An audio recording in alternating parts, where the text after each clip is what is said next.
नमस्ते दोस्तों। आज जैसा कि राजस्थान में विधायक दल की बैठक हो चुकी है और उसके बाद में मुख्यमंत्री का नाम और दो डेप्यूटी सीएम और स्पीकर की घोषणा हो चुकी है। और हालांकि जितने भी तमाम अटकलें पिछले काफी लंबे समय से चल रही थी उन सब पे विराम लग गया है। जैसे कि क्योंकि जिसको मुख्यमंत्री बनाया गया है भजन लाल जी को, उनका नाम किसी भी दौड़ में शामिल नहीं था। जो डेप्यूटी सीएम है, हालांकि उनमें से एक जो दिया कुमारी है, उनका नाम जरूर मुख्यमंत्री की दौड़ में शामिल था। इसके अलावा जो स्पीकर बनाए गए वासुदेव देवनानी, उनका नाम भी जो है किसी भी दौड़ में शामिल नहीं था, ना तो मुख्यमंत्री की, ना डेप्यूटी सीएम और ना ही स्पीकर की दौड़ में शामिल था। लेकिन इस तरह की घोषणा करने के बाद में एकदम जिस तरह से मध्य प्रदेश और छत्तीसगढ़ में जिस तरह की भारतीय जनता पार्टी ने घोषणा की थी, सेम उसी को राजस्थान में रिपीट किया गया है। और ये मुझे लगता है कि एकदम एक कार्यकर्ताओं में जोश बढ़ने का और आम जनता में एक विश्वास पैदा करने का जो काम भारतीय जनता पार्टी ने किया है, वो बहुत बहुत बड़ा काम है। और ऐसा मैं सोचता हूँ कि आने वाले दिनों में लॉ एंड ऑर्डर हो, या युवाओं में पेपर लीक की घटनाएं हो, या बेरोजगारी की बात हो, या महिलाओं के मुद्दों की बात हो, उसके ऊपर जो है भारतीय जनता पार्टी बहुत बड़े लेवल पे तीनों ही राज्यों में, जिनमें बहुमत से सरकार बनी है, बहुत बड़ा काम होने वाला है। और मुझे लगता है कि अभी तो कहना बेहतर होगा कि अच्छा काम करेंगे या नहीं करेंगे। लेकिन ऐसा हम सोच सकते हैं कि आने वाले दिनों में जिस तरह की रणनीति मुख्यमंत्री, डिप्टी सीएम और स्पीकर को बनाने में रही है, वो आने वाले दिनों में बहुत बड़ी साबित होगी। और ये लोग हो सकता है कि शायद काम करके दिखाएंगे, तो मुझे लगता है कि अच्छा रहेगा। तो अब आज हमारे साथ में मैं आपको जो हमारे स्पीकर हैं उनसे मैं रूबरू कराना चाहूंगा। सबसे पहले तो दैनिक कलम में राजस्थान के संपादक हमारे साथ जयपुर से जुड़े हुए हैं, रामदेव उपाध्याय जी, मैं उनका स्वागत करता हूं। और स्वागत है रामदेव उपाध्याय जी आपका। इसके अलावा सच कहूं, राजस्थान के जो ब्यूरो चीफ हैं गुरजंट धालीवाल जी, मैं उनका भी स्वागत करता हूं। इसके अलावा नमस्कार। राजस्थान के बीकानेर जिले के ब्यूरो चीफ, जो कि 5 जिलों को देखते हैं, श्याम मारू जी भी हमारे साथ हैं, मैं उनका भी स्वागत करता हूं, जो कि पत्रकारिता में एक बड़ा अनुभव रखते हैं अपने आप में, और राजस्थान पत्रिका से करीबन 20 साल तक जुड़े रहे हैं। उनका भी, आपका भी स्वागत है। तो तीनों वक्ताओं का स्वागत है। और सबसे पहले मैं आपको ले चलता हूँ गुरजंट धालीवाल जी के पास में, कि गुरजंट जी, नमस्कार। मैं आपसे जानना चाहूंगा कि जो नए मुख्यमंत्री जो भजनलाल शर्मा जो चुने गए हैं, उनके सामने ड्यूरिंग जर्नी किस तरह का, एज ए सीएम, किस तरह की चुनौतियां उनके सामने रहेंगी, चाहे युवाओं के पेपर लीक का मामला हो या अदर मामले हो। तो मैं आपसे जानना चाहूंगा खासतौर से युवाओं की, एक युवा जो किसी भी एग्जाम के लिए लंबे समय तक फाइट करता है, पहले तैयारी करता है, उसके बाद में वो एग्जाम देता है, और जब पता चलता है कि यार ये तो पेपर आउट हो गया, और पेपर आउट होने के बाद उसके सामने कुछ रह नहीं जाता, और वो अपने आप को एक ठगा सा महसूस करता है। तो इसके ऊपर आप क्या सोचते हैं कि सीएम के सामने युवाओं को मुद्दों को लेकर किस तरह की चुनौतियां रहेंगी उनके सामने, और वो इसको किस रूप में देखेंगे? नमस्कार। जिस मुद्दों को लेकर भारतीय जनता पार्टी ने कांग्रेस को हराकर सत्ता हासिल की है, जाहिर सी बात है उन मुद्दों को लेकर भारतीय जनता पार्टी के जो नए मुख्यमंत्री है उनको उन मुद्दों पर काम करना होगा। क्योंकि सबसे बड़ी जो चुनौती है वो केवल यही है कि भारतीय जनता पार्टी ने जिस प्रकार से चुनाव प्रचार के दौरान कांग्रेस पार्टी पर काउंटर अटैक किया है पेपर लीक के मामलों को लेकर, उनको चुनौतियों को पूरा करने के लिए शुरुआत के 6 महीनों में नई सरकार को काम करके दिखाना होगा। क्यों? क्योंकि आगामी लोकसभा चुनाव से पहले जो एक्सपेरिमेंट सरकार ने किए हैं, भारतीय जनता पार्टी ने किए हैं, वो एक्सपेरिमेंट आगे कितने कारगर साबित होंगे यह देखने वाली बात है। क्योंकि पिछले 5 साल के दौरान जितने पेपर लीक हुए उसमें हजारों ने लाखों युवाओं के भविष्य से खिलवाड़ हुआ।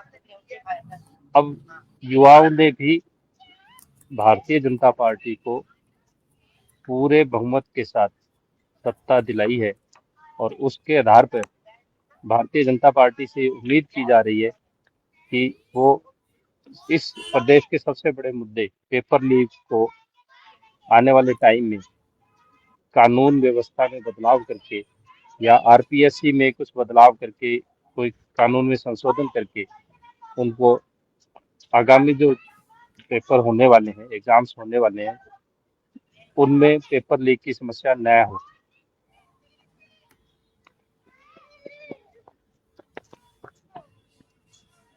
बिल्कुल, बिल्कुल।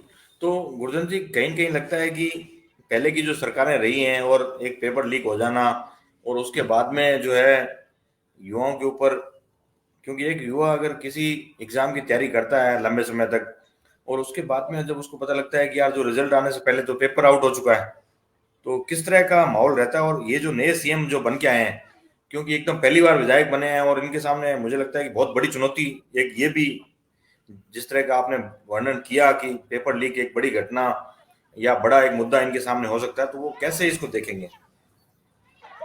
देखिए, ये बात तो सही है कि पहली बार विधायक बने हैं, अनुभव की कमी जरूर है, लेकिन ये भी रहेगा कि जो सीनियर जी, लीडर्स हैं उनके साथ जी। इनको राय मशवरा करके और कानून विशेषज्ञों के साथ भी चर्चा के बाद में ठोस कदम उठाने ही पड़ेंगे। भले ये नए जरूर हैं, लेकिन इन्हें अपनी क्षमता दिखानी होगी, क्योंकि पार्टी ने भी इन पे भरोसा जताया। तो इसका मतलब ये है कि पार्टी ने इन पे जो दाव खेला है, उस दाव को ये सही साबित करना इनके लिए और भी बड़ी चुनौती होगी। गुरजन जी, मेरा एक सवाल है आपसे कि क्योंकि आपने आज बीजेपी मुख्यालय भी गए होंगे आप इसको कवर करने जी। के लिए स्टोरी को, तो किस तरह का माहौल था दिन भर में, किस तरह की गहमा-गहमी रही होगी जब पर्यवेक्षक भारतीय जनता पार्टी के जयपुर पहुंचे, उसके बाद मुख्यालय पहुंचे और वसुंधरा राजे को समझाना और उनको मनाना कि भाई आप सीएम नहीं हो और कोई और बनने जा रहा है, तो वो उस वहां का माहौल क्या था उस समय? क्योंकि आपके पास भी देखिए, हजारों इस फोन आए होंगे आज दिन भर में कि कौन सीएम बन रहा है, कौन डेप्यूटी सीएम है, कौन स्पीकर हो रहा है और मैडम बन रही है कि नहीं बन रही। मेरे को लगता है कि लोगों के सामने जो एक सवाल था, या क्योंकि अधिकतर करीबन 70 एक विधायक आज से पहले मैडम से मिल चुके थे, उस स्थिति में आप आपके पास भी कई फोन आए होंगे, तो कैसा आपको, आपने उस समय क्या फील किया आपको?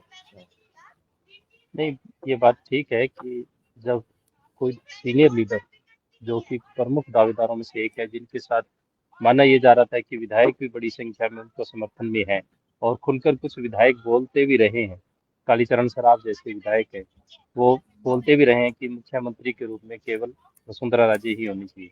और उस स्थिति में जब राजनाथ सिंह ने वसुंधरा राजे से 10 मिनट तक अकेले में बातचीत की और उनको न केवल इस बात के लिए राजी किया कि मुख्यमंत्री कोई अन्य बनाया जाए, तो उसमें आपकी भूमिका भी रहनी चाहिए।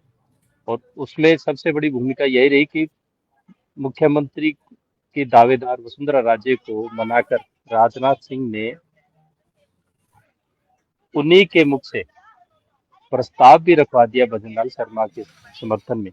यह एक बड़ी बात थी, क्योंकि माना यह जा रहा था कि वसुंधरा राजे को यदि मुख्यमंत्री नहीं माना जाता, उनको पेश नहीं किया जाता, तो पता नहीं क्या कुछ होगा। जैसे राजनीतिक गलियारों में ये भी कयास लगाए जा रहे थे कि वसुंधरा राजे को यदि मुख्यमंत्री नहीं बनाया जाता, तो अपने विधायकों के साथ वो बगावत खुलेआम कर सकते हैं, लेकिन ऐसा नहीं हुआ।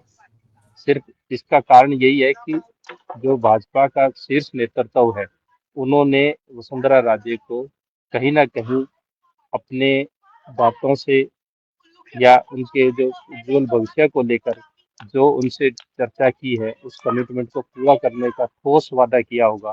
तभी कहीं मुझे लगता है कि वसुंधरा राजे ने सीएम नहीं बनने के जो मन है, वो अपने आप को बनाकर और भजनलाल शर्मा को प्रस्ताव के रूप में पेश कर दिया।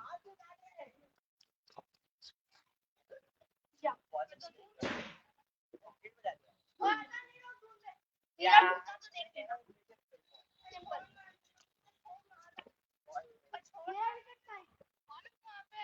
वो दे रहे तो खेल लेता यार, अपना ही नुकसान करवाते हैं।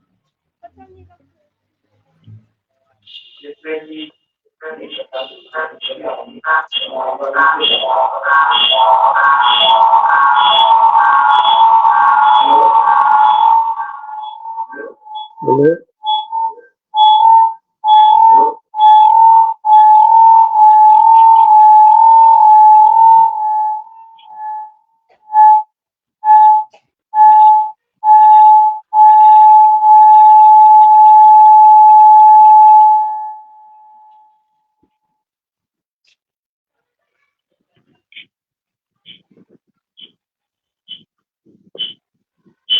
हेलो हेलो, मेरी आवाज आ रही है?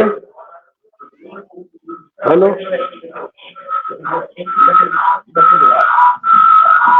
हेलो, जी जी क्या इस्माइल जी, आपको आपकी मेरी आवाज ऊपर आ रही है अभी। आ रही है? तो जी, राजेंद्र जी आवाज नहीं आ रही, वो कुछ पूछ रहे थे। वो नेटवर्क से बाहर हो गए मुझे लगता संभवतः राजेंद्र जी नेटवर्क से बाहर हो गए और वो कुछ सवाल पूछ रहे थे, मुझे समझ नहीं आया वो क्या पूछ रहे थे। जब वो पूछेंगे उसके बाद ही मैं कोई जवाब दे पाऊंगा।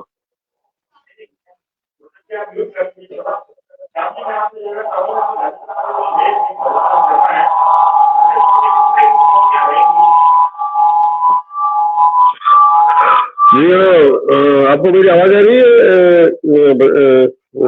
रामदेव जी? हाँ, आपकी आवाज आ रही है मेरे को, श्याम जी। गुरजर जी आपको मेरी आवाज आ रही है? हेलो गुरजर जी। ओके, आप रणजीत जी आपको मेरी आवाज आ रही है? जी हाँ, तो सबसे पहले जो बगरलाल जी को आज मुख्यमंत्री का जो बनाया गया है, मतलब वो कहीं भी दावेदार नहीं थे और ये भारतीय जनता पार्टी की कहीं ना कहीं एक रणनीति रही है। अगर हम इस बात को यहाँ से शुरुआत करें कि जिस दिन टिकट दी गई थी उसी दिन से भारतीय जनता पार्टी ने ये तय कर लिया था, यदि हमारी सरकार आएगी तो राजस्थान में हम किसको मुख्यमंत्री बनाएंगे। तो बघेललाल जी हालांकि टिकट पे पहली बार चुनाव लड़े हैं, पहली बार वो जीते भी हैं और हम एक फौरी तौर पर ये बात कर सकते हैं, उन्हें मुख्यमंत्री का पर्ची निकाली और तुरंत उनको मुख्यमंत्री बना दिया। लेकिन ऐसा नहीं है, वो पहले से तय था पार्टी स्तर पर। ठीक है, अब हम यदि बात करें कि कि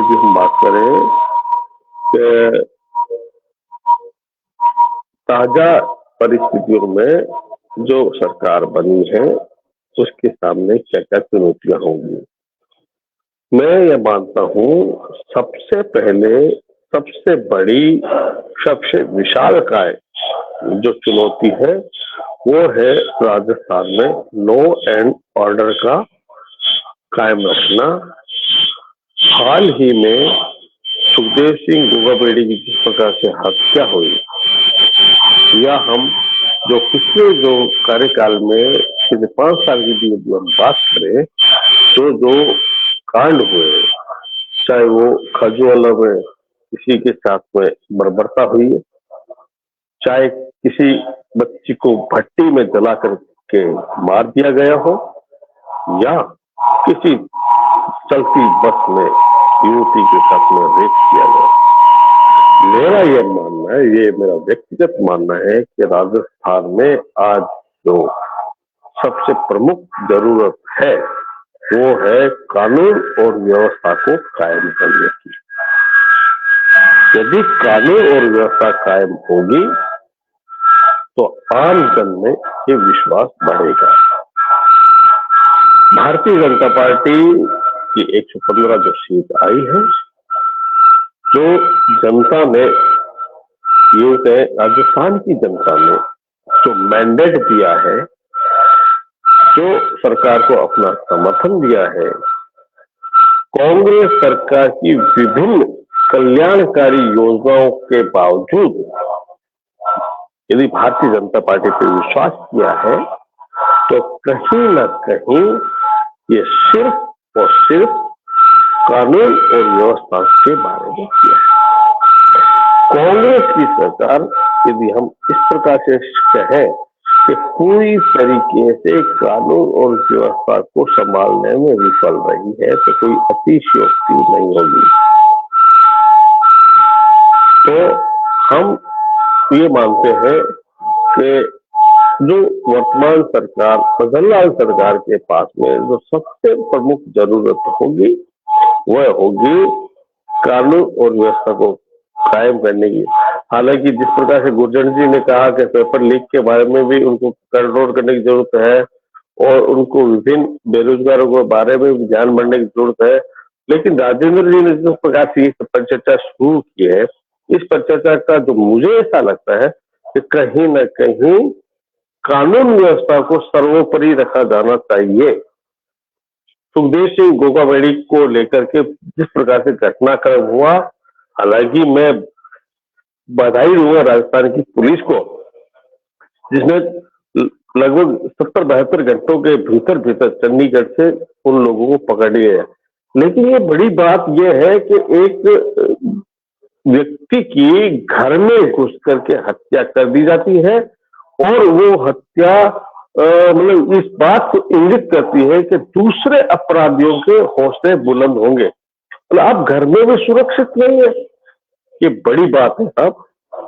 इस बात को भजनलाल सरकार को आम जनता के दिमाग से मिटाना होगा कि पुलिस उनके साथ है और सुरक्षा व्यवस्था के लिए वो कायम करेंगे।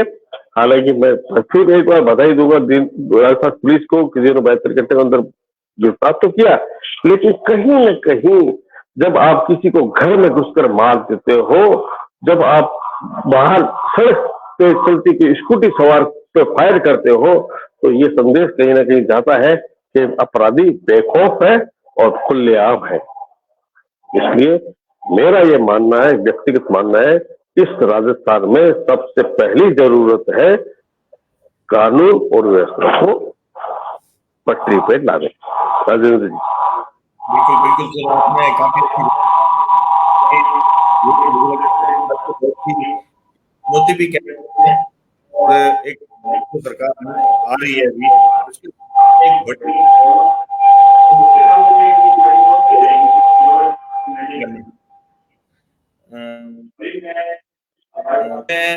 हमारे साथ में कल में राजस्थान के साथ जो है जानना चाहूंगा नए मुख्यमंत्री भजनलाल शर्मा वो किस तरह से देखते हैं कि उनके सामने क्या चुनौतियां रहेंगी, तो उनको जानना चाहूंगा।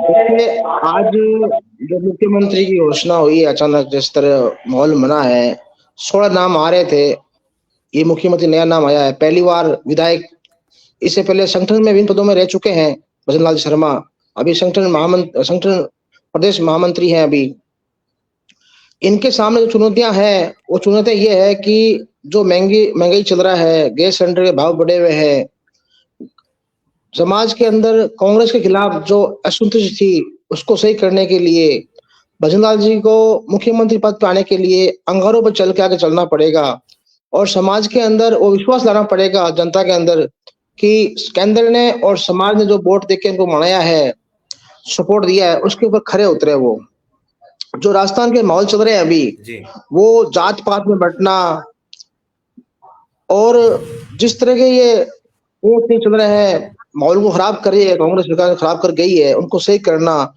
जो योजना कांग्रेस ने लागू की है उनको कैसे चलाएंगे, योजनाओं को जनता तक कैसे अपने आप विचार पहुंचाएंगे, क्या क्या कर सकते हैं, उन पे इनको विचार करना पड़ेगा। तो श्याम जी ने बताया अभी लॉ एंड ऑर्डर के बारे में, वो बहुत अच्छा बताया।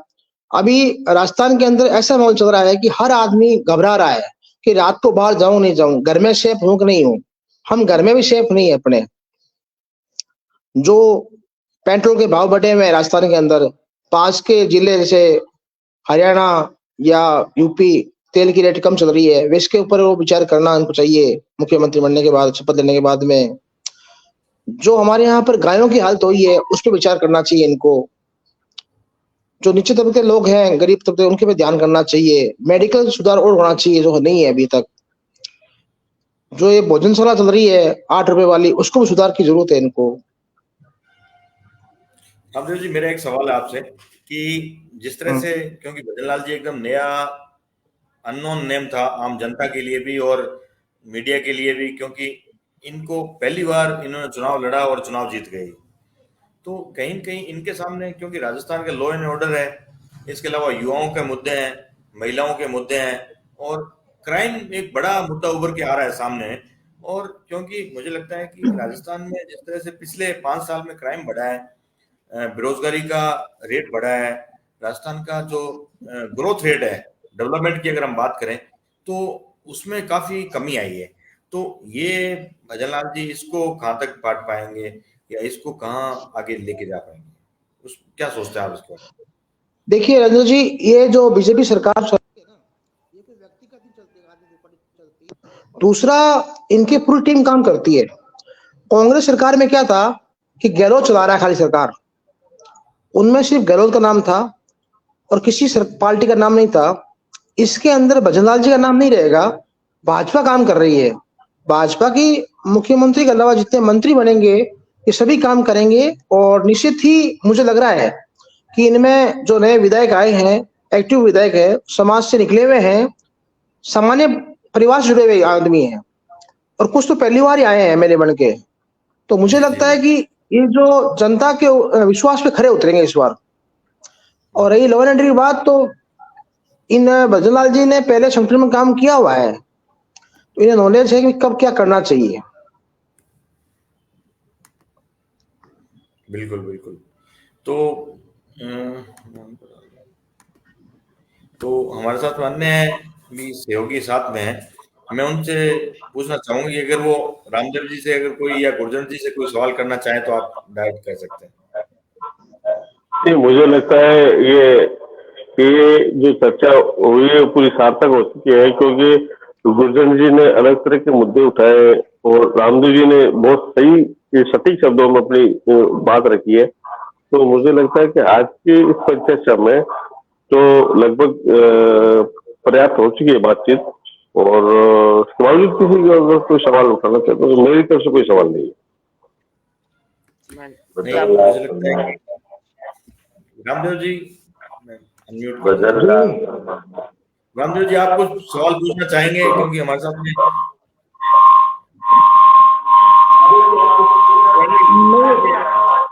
ऐसा है सवाल, उन्होंने सब सही बताया। जैसे श्याम जी वरिष्ठ पत्रकार है, इन्होंने अपना जो सवाल रखा अच्छा रखा और ठीक है। यहाँ पे थोड़ा ही चलिए, थैंक यू, आप सब लोग जुड़े हमारे साथ में। धन्यवाद। मुझे लगता है कि आने वाली सरकार जो है बहुत अच्छा काम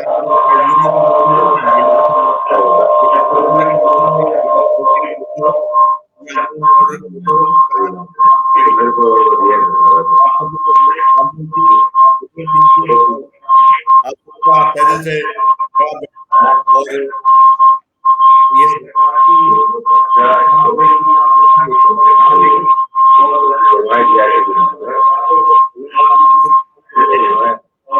के लोग हमारे साथ